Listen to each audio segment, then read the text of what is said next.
과거에 이제 일본이 그래도 선진국으로 도약할 수 있었던 이유는 모노즈쿠리 정신도 있고 매뉴얼을 중시하는 정신도 있었기 때문인데 이제 90년대 들어서는 사회가 변화하는 속도가 빨라지다 보니까 오히려 이런 것들이 사회에 걸림돌이 됐다라고 이제 이해를 했거든요. 그런데 그럼에도 불구하고 일본은 여전히 GDP 3위의 경제 대국으로 굳건히 자리매김하고 있거든요. 많은 사람들이 일본의 잃어버린 20년을 이야기하면서 뭐 일본 침몰, 일본 경제 완전히 이제 침몰했다, 뭐 이런 말씀을 많이 하시는데요. 사실 그 20년 동안 성장률이 감소는 했지만 마이너스로 떨어진 적은 그렇게 많지 않고요. 이 지표를 한번 보시죠. 대외 순자산. 네. 보시는 화면은 세계 주요 국가의 대외 순자산 그래프입니다. 부채를 빼고 일본이 해외에 투자한 자산으로 벌어들이는 돈을 뜻하는데요. 우리 돈으로 약 3,680조 원 정도 되죠. 그래서 일본이 30년 연속 세계 1등입니다. 30년 1등? 다른 나라에 투자해서 벌어들이는 돈. 그렇죠, 그렇죠. 그러니까 일본은 해외에다 막 투자를 많이 그렇죠, 한 거네요. 맞습니다. 정확하게 지금 말씀하셨는데요. 일본 정부가 해외에 보유하고 있는 그런 뭐 생산 시설이나 이제 주식 투자도 할 것이고요. 그래서 뭐 주식, 채권 이런 자산을 통해서 뭐 이자도 받고 배당도 받고 이렇게 벌어들이는 돈이 30년 동안 세계 1위였다는 거죠. 앞서 말씀드렸듯이 일본은 수출로 먹고 사는 나라가 아닙니다. 무역 수지를 보면은 2011년부터 지금 계속 무역 수지는 적자거든요. 그럼에도 불구하고 경상 수지가 흑자를 기록한 이유가 바로 이 풍부한, 굉장히 많이 갖고 있죠. 이 해외 자산 덕분인데요. 우리가 예전에 그 부자는 망해도 3대 간다 뭐 이런 말이 있잖아요.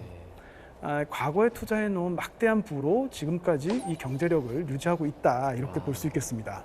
이게 30년째 세계 1위면 진짜 어마어마한 거거든요. 일본을 얕잡아 보는 나라는 우리나라밖에 없죠. 참 이게 희한한 게 정말 희한한 게 해외에 있는 친구들하고 얘기하다 보면 그러니까 일본이 되게 와 일본 앞서 나가는 저팬 막 나라인데. 이러잖아요. 네. 우린 맞짱 떠 막 약간 이런 느낌이잖아요. 그런데 이 일본 경제가 그럼 아무 문제가 없느냐? 라고 하면 또 그건 아닙니다. 요즘 언론에 나오는 기사 논조나 서점에 출간되는 책을 보면 일본이 저렴한 나라가 된다, 가난뱅이 나라가 된다, 이런 한탄이 많은데요. 왜 이런 걱정을 하는 걸까요? 그 이태원에 있다 보니까 일본 관광객이 오는 거를 좀 느끼잖아요. 그러니까 예전에는 정말 물밀듯이 그냥 맞아요. 와서 한동안. 싹쓸이 해가고 맛집 돈 쓰시고 막 놀다 가시고 막 이러거든요. 맞아요. 점점 이게 줄어들더니 지금은 거의 없어요. 물론 코로나 영향도 있지만 이제 기업은 계속 해외 투자를 통해서 많은 부를 축적하고 있지만 그게 이제 국민들한테 임금 상승으로 연결이 안 되다 보니까 이게 일본 사람들 그 얘기 많이 하거든요. 아니 호황이라고 하는데 나는 전혀 변한 게 없는데 월급도 그대로고, 물론 이제 일본이 워낙 인구도 감소하는데 경기는 좋아지다 보니까 취직은 잘 됩니다. 취직이 굉장히 취직은 잘 되는데 다만 이제 급여 수준이 그렇게 높지 않고 그런 상황이 이어지는 거죠. 옛날에 왜 일본이 나라는 부유한데 국민은 가난하다 그랬잖아요. 네. 근데 이제 최근에는 조금 그거를 바꿔서 기업은 부자인데 국민은 가난한 나라, 이렇게 볼 수 있을 것 같습니다. 기업은 부자인데. 지금 보시는 그래프는 일본 국세청에서 조사한 민간 평균 급여의 추이인데요. 1997년을 보시면은 467만 엔 정도 되죠. 그러니까 당시 우리 돈으로 한 5천만 원 정도 벌었습니다. 와, 많다.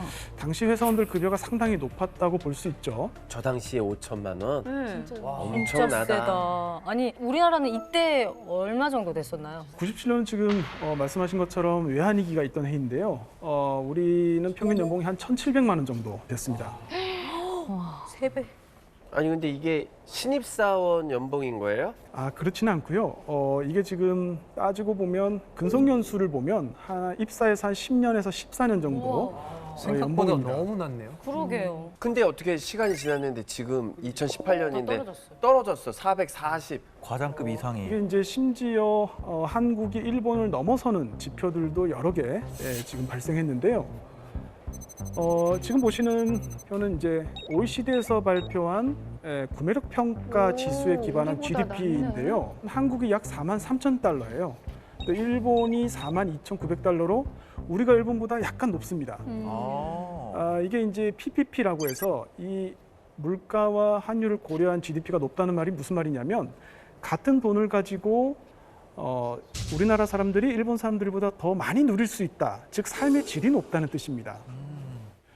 그러다 보니까 이제 낯선 현상도 벌어지고 있습니다. 일자리를 위해서 우리나라로 취업을 오는 일본 학생도 적지 않다고 합니다. 일자리를 위해서 우리나라로 취업을 오는 일본 학생도 적지 않다고 합니다.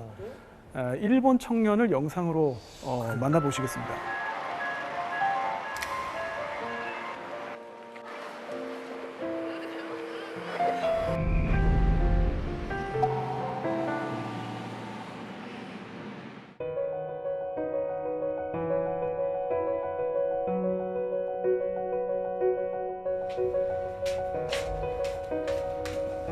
안녕하세요.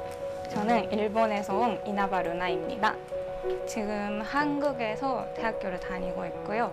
원래는 제가 일본에 있는 한국은행에서 취업을 하고 싶어서 한국에서 공부하고 그랬었는데 한국에서 사회생활도 해보고 싶다는 생각도 점점 생겨서 그런 직장으로 갈 수 있으면 좋겠다는 생각이 있습니다.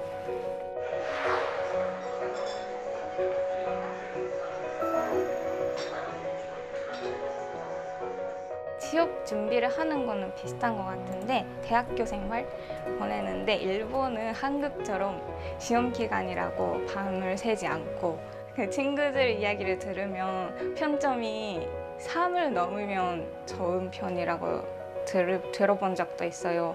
그런 점에서는 좀 차이가 있지 않을까 그런 생각이 들어요.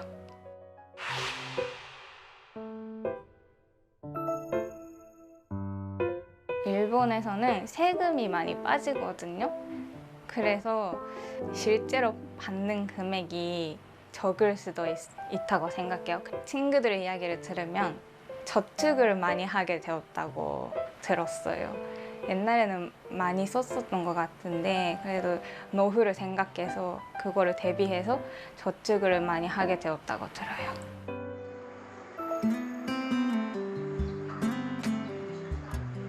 좀 사실 불안합니다.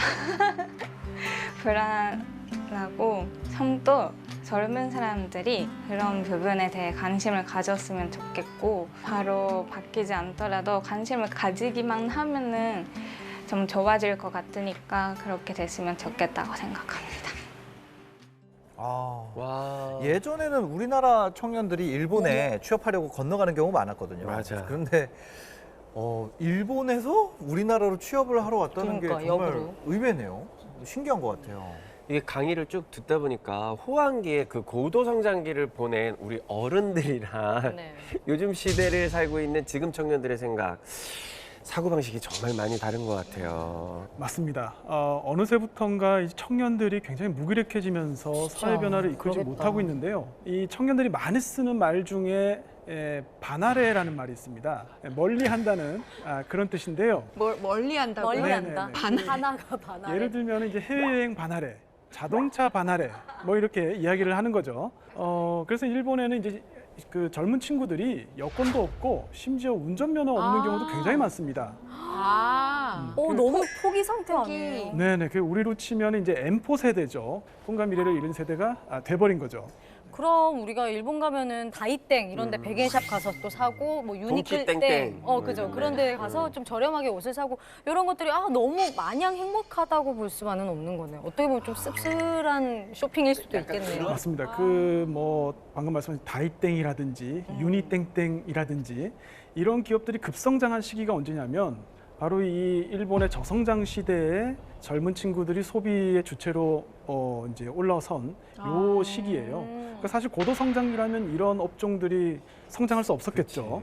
일본인들도 재테크 하지 않아요? 아니 일본 분들은 제가 주식 안 하나? 주식시장을 한번 찾아봤어요. 그래가지고 찾아봤더니 코로나19 이후에 일본도 증시가 많이 올랐습니다. 얼마 전에 니케이 지수가 3만을 넘겼어요.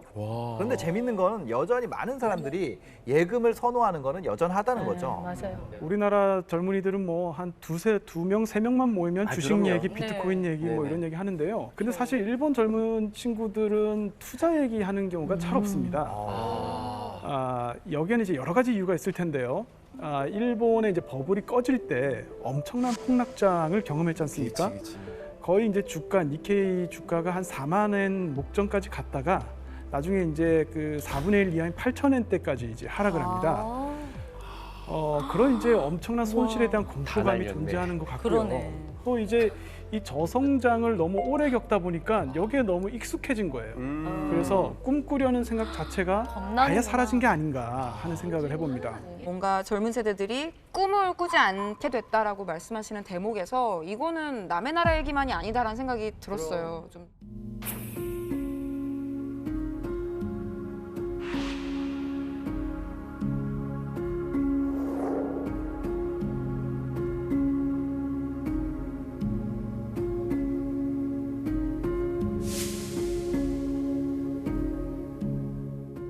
올해로 한일 무역 분쟁이 일어난 지 딱 2년 됐습니다. 어느 한쪽이 승자다, 패자다 할 것 없이 양국 모두가 일정 부분 피해를 봤다고 할 수 있죠. 제가 오늘 이렇게 일본을 N가지 코드로 설명한 것도 서로에 대해 제대로 알고 이해하는 것에서부터 관계 개선의 실마리를 찾고 지금보다 나은 미래를 만들 수 있기 때문입니다. 우리가 항상 이게 가깝고도 먼 나라라는 이 한일 관계, 이게 좀 마음적으로는 조금 더 가까이 친해지고 싶다라는 생각이 있거든요. 그런데 저는 사실은 굳이 친해질 필요까지는 없다고 생각을 하거든요. 네? 왜냐하면 따지고 보면 가까운 나라, 지리적으로 가까운 나라치고 사이 좋은 나라가 별로 없습니다. 맞아, 그건 네, 그렇다. 유럽의 경우를 보더라도 뭐 영국, 프랑스, 독일이 서로 아웅다웅 하지 않습니까? 하지만 그렇다고 해서 불필요한 냉전을 벌이거나 또 멀어질 이유 또한 없는 거죠. 정정당당하게 승부를 겨루듯이 선진국답게 진정한 라이벌이 되는 것에서부터 꼬인 실타래를 풀 수 있다고 생각하는데요. 가까운 미래, 새로운 세대가 중심이 될 양국의 새로운 관계를 기대하면서 오늘 강의 마치도록 하겠습니다.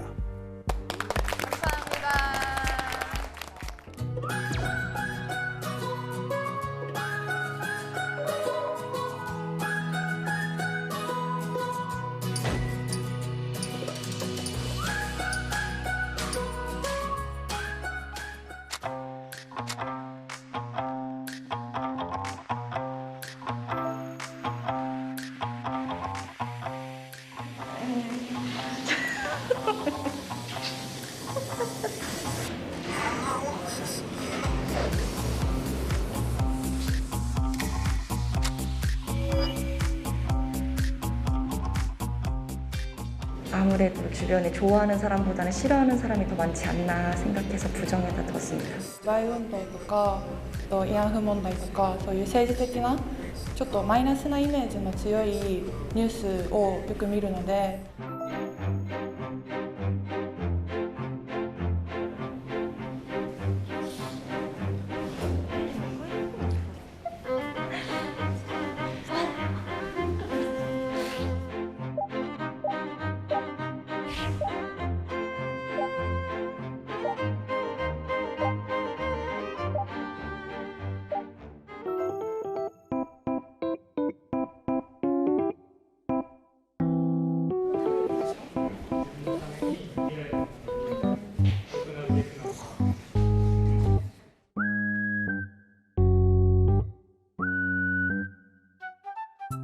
経済的にもそうだし、文化とかそういうことに関しても関係が良くなっていけば多分メリットって多分もっと増えるんじゃないかなと思って。